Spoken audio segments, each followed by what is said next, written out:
knew something was wrong in your body, and you were given that shocking diagnosis of stage 4 cancer.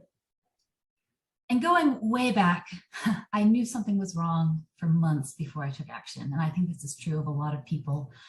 I had pain where I had gigantic tumors. They weren't quite visible yet, but raising my arms in the shower just caused a lot of pressure. And I thought, oh, well, I'm getting a little fat. Or there's shortness of breath, not really good thinking. But it wasn't until we had moved to Hong Kong in September 2018, 1 month before my 40th birthday, that my vision started to go off. And I noticed trying to start my new job as an executive at a media company that my thinking really wasn't great. I didn't quite know the way from my office to my home, but I figured, well, it's a new country. And then finally, when I really couldn't see out of my right eye, good old Brad convinced me I had to go see an ophthalmologist. She wasn't really sharing these symptoms with me. And then she's like, yeah, I haven't really been seeing well for like a week. I'm like, what? And all my symptoms matched detached retina. So I assumed that's what I have. So I called all over the hospitals in Hong Kong and found the only ophthalmologist open and available on a Sunday. Happened to work at a hospital there. So I went in, he looked at my eye and immediately scheduled an emergency MRI, which surprised me. Didn't know why. The results would be ready the next day, good old Hong Kong. And so when I came in the next day at like 10 a.m., they wouldn't see me. And I waited and waited until 7 p.m. when I think the poor ophthalmologist was about to go home. And he probably doesn't often have to tell people that their eye problem is fatal. And so he came in very nervous and explained the situation that, hey, your MRI showed 2 tumors in your eye, and at the time, just 2 in my brain. Stay here overnight and meet with our oncologist the next day. So I called Brad. He came to the hospital with me. He slept with me on my hospital bed. Actually, we pulled out the couch. And the next morning, I met the ophthalmologist or oncologist, and he explained it looks like lung cancer, which is spread to over a dozen lymph nodes throughout my chest and throat. And then, of course, those 2 tumors, my eye. And over time, I started to learn at first. I started to do all my research and dig in, but I was definitely affected by the fear and the urgency that I know impacts a lot of people after their diagnosis. Mm-hmm. And all I wanted was get it out. You guys are the experts. Tell me what to do. I will do anything.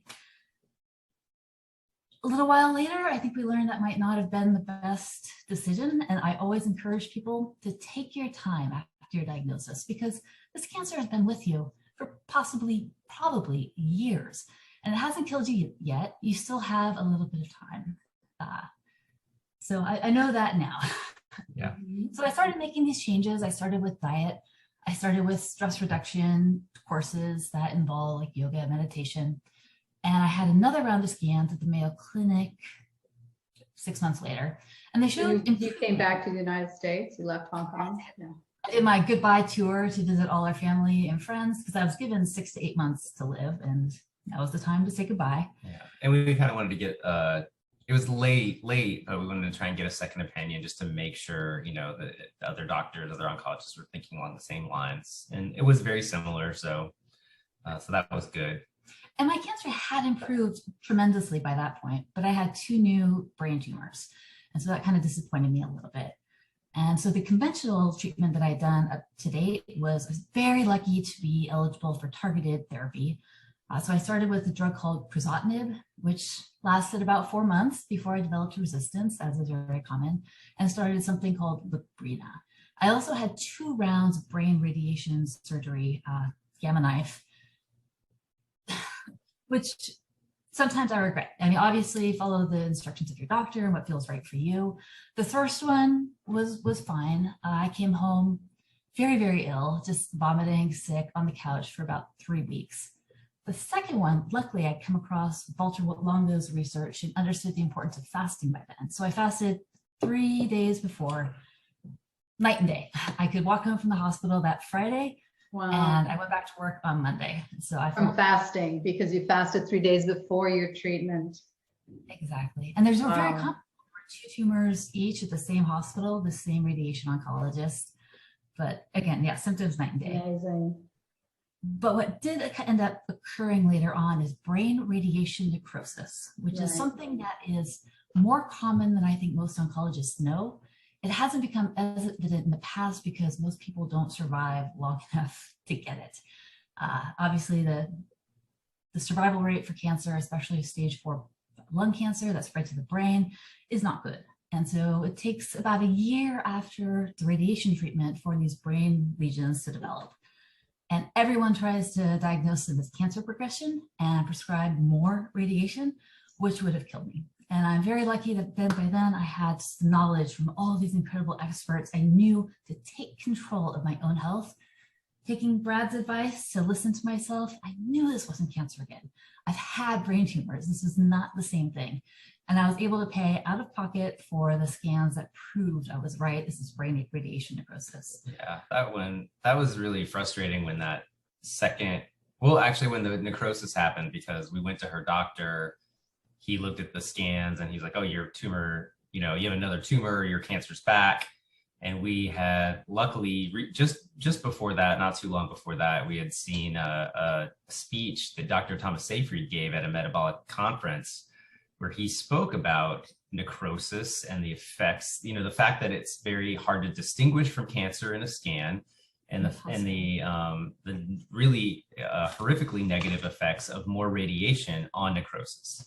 So we just count ourselves as lucky that we, just sort of the timing was just amazing for those two things. And I guess the one thing that we still kind of roll our eyes at was we had her oncologist kick us over to a brain specialist that did another scan, did say, yes, this is not more cancer, this is necrosis. So we went back to her oncologist and we thought he would, basically apologize. Sorry, I tried to kill you. In some way, right? Because it would have been disastrous. And he was very unapologetic. He just was like, yeah, this mistakes happen. We were just like, really? Yeah, it was mistakes happen. Wow. I usually have a bigger team, just a lot of defending himself and not thinking about the effects it could have had. And we weren't attacking him. We were just like, please be more careful with others in the future. Yeah. Yes. So. FYI, yes, look into that more seriously. Incredible. Well, what I really love about that aspect is that you really listen to your intuition and you were tuned into your body. And that's so important, especially for, people who are taking responsibility for their health and not just letting the white coats do what they need to do on their body. It's so important because that literally saved your life. And that's what we've learned. And it took me time. It took me more time than I like to admit. But now I feel completely comfortable. I know my body better than anyone else. I've become intimately in touch with it. And I think that's an important part of healing. And as Brad always says, you see your oncologist maybe a half hour a month, every 3 months in my case. They don't know me.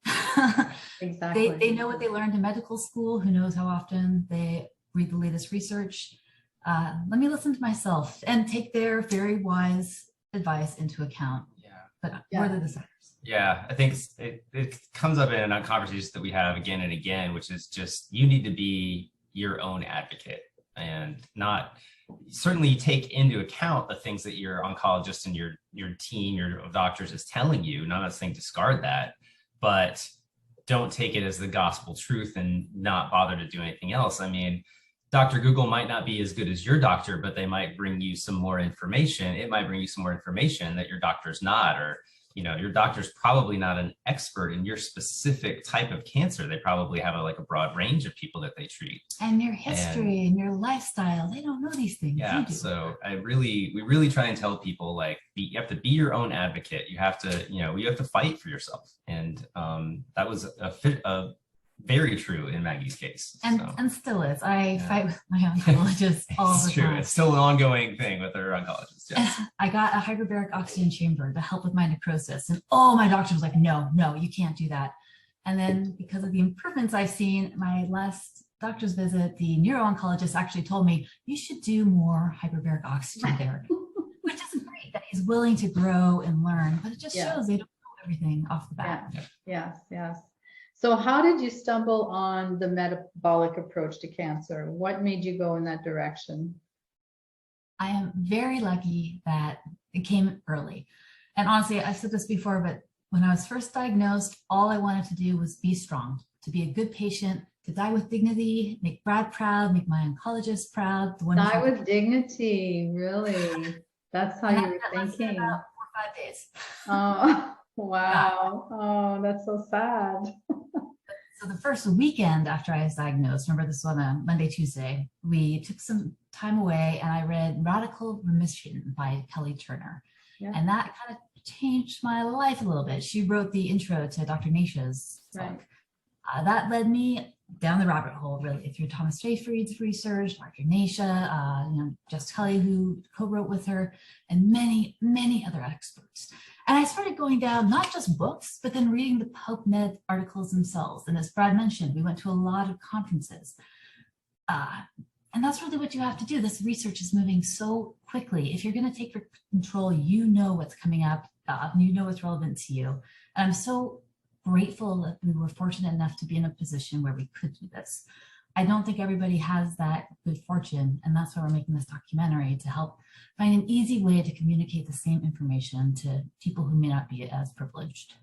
Yeah, and it's not just about privilege. I mean, you had to really dig and dig to find this information, and for sure there are like none of our oncologists were volunteering this kind of information. So we were like, we just need to make a documentary that just, you know, hits a nice broad audience that just lets people know that they have choices. And that's what it is. And nobody has to go our route. They just need to have all the information. We believe strongly that people make their own choice, but make an informed choice. Now,